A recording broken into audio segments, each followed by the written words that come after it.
자, 오늘은 녹음은요, 오랜만에 하는 그 이메일 상담입니다. 사실은, 며칠 전에 이제 제가 답변을 드리기로 했었는데요.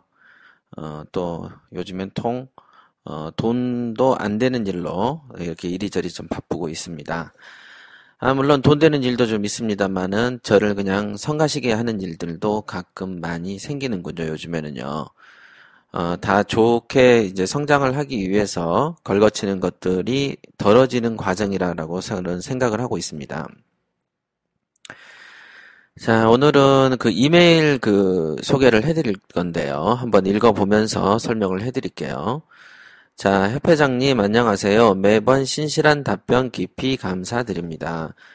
답변 주신 세입자와 관련해서 아직 통화는 못했지만요. 애초에 부동산을 끼지 않은 것과 해결을 보는 것이 경매를 하는 입장에서 배울 수 있는 부분이라고 생각해서 용기를 가지고 이것저것 부딪혀서 실행해 보려는 의도였는데 결과적으로는 제가 감정적으로 힘이 들더군요. 이렇게 되어 있습니다. 감정적으로 돼서 힘이 들더군요. 예, 맞습니다.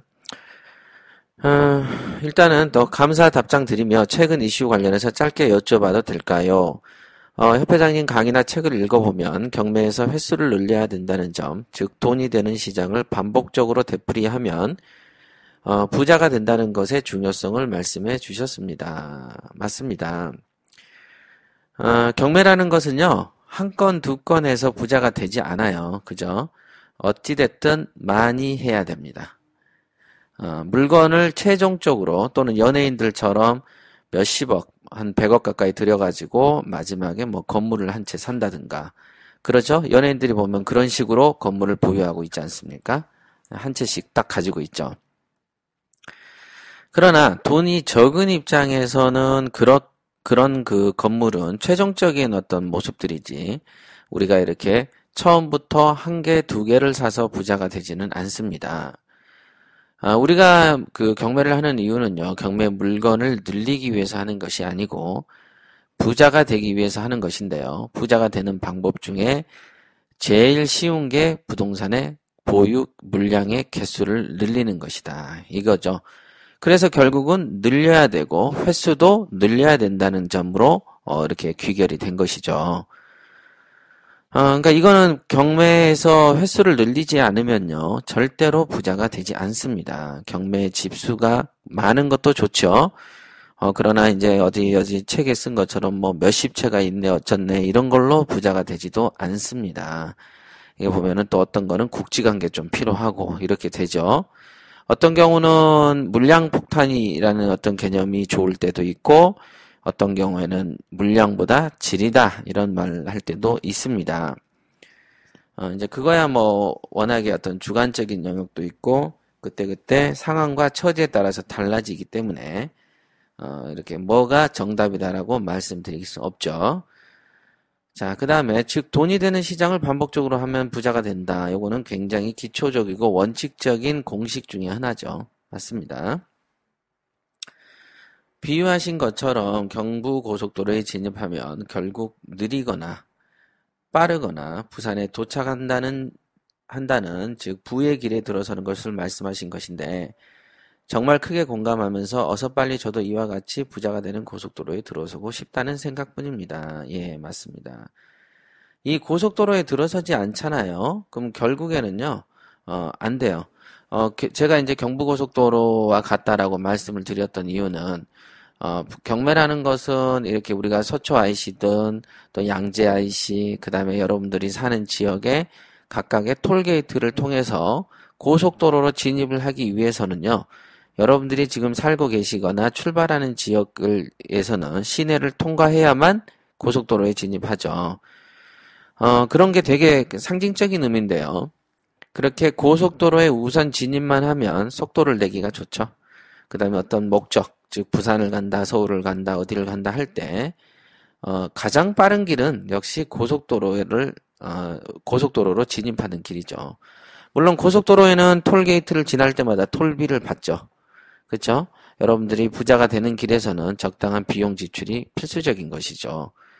여기서 이제 조금 이따가 질문하실 세금 같은 경우도 사실은 이런 도로를 사용하는 요금이죠. 부자가 빨리 되려면 그만큼 도로세를 많이 내듯이 여러분들이 그냥 그런 거 저런 거 내지 않고 편하게 부자가 되는 길이 있을 거라고 생각하시면 안 돼요.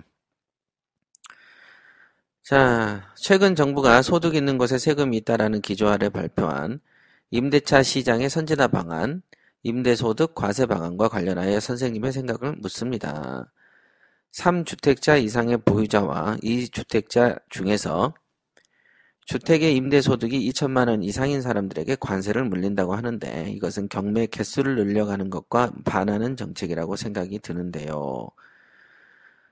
세금은 마치 하늘에서 내리는 비를 막을 수 없는 것과 같이 우리가 어찌할 수 없는 영역이니 이와 관련해서는 순응하고 오히려 더 적극적으로 지속적으로 개수를 늘려가며 이익을 창출해야 되는 마인드로 접근을 해야 할까요? 이렇게 말씀을 하셨네요. 정답을 말씀하신 거예요. 제가 늘 말씀드렸지만요. 3주택자 이상의 보유자와 2주택자 중에서 임대소득이 2천만 원 이상인 사람들 이렇게 나왔죠. 2천만 원 이상의 임대소득을 내려면요. 2주택 가지고도 안 되고요. 3주택 가지고도 안 됩니다. 그 이상의 훨씬 많은 사람들이 이렇게 과세를 이제 내는 것이죠. 그러니까 여러분들이 미리 걱정할 필요가 없어요. 임대소득을 2천만 원을 만들려면요. 상당히 오랜 기간 동안 노력을 엄청나게 해야만 가능한 도달지죠. 그리고 실제로 임대소득을 지금 2천만 원 이상을 내고 있는 분이라면은 임대소득 이외에도 또 다른 수입이 있기 때문에 그런 사람들이 또 그 과세를 물리는 것 자체는 짜증스럽죠? 없었던 거를 물리니까 짜증은 났지 몰라도 그 사람들한테 세금을 물지 않기 위해서 임대소득이 2천만 원 이하로 내려갈래? 라고 물어보면 안 한다 그러죠. 세금을 낼 건 내더라도 돈은 많이 벌수록 좋은 것이죠. 그죠? 세금 많이 낸다고 해서 겁먹거나 나 돈 안 벌어야지 하고 생각하는 사람은 조금 이상한 사람이죠. 그죠? 그리고 경매 개수를 늘려가는 것은 우리가 선택한 부자가 되는 어떤 길이고 방법일 뿐이지 정부가 우리의 편을 들어줘서 너희들 경매 개수를 좀 늘리게 횟수를 늘려주기 위해서 내가 정책을 거기에 맞춰서 짜줄게 라고 하지는 않습니다. 그죠? 정부는 우리의 어떤 삶이 어떤 식으로 되든지 간에 관심이 없습니다. 그걸 잊으시면 안 되고요. 자, 그 다음에 최근 강의 중에 은근히 좋은 시절이 다 지나갔다라는 뉘앙스로 말씀하시는 것과 같아서 아무것도 이룬 것이 없는 저는 시간이 갈수록 조바심만 납니다.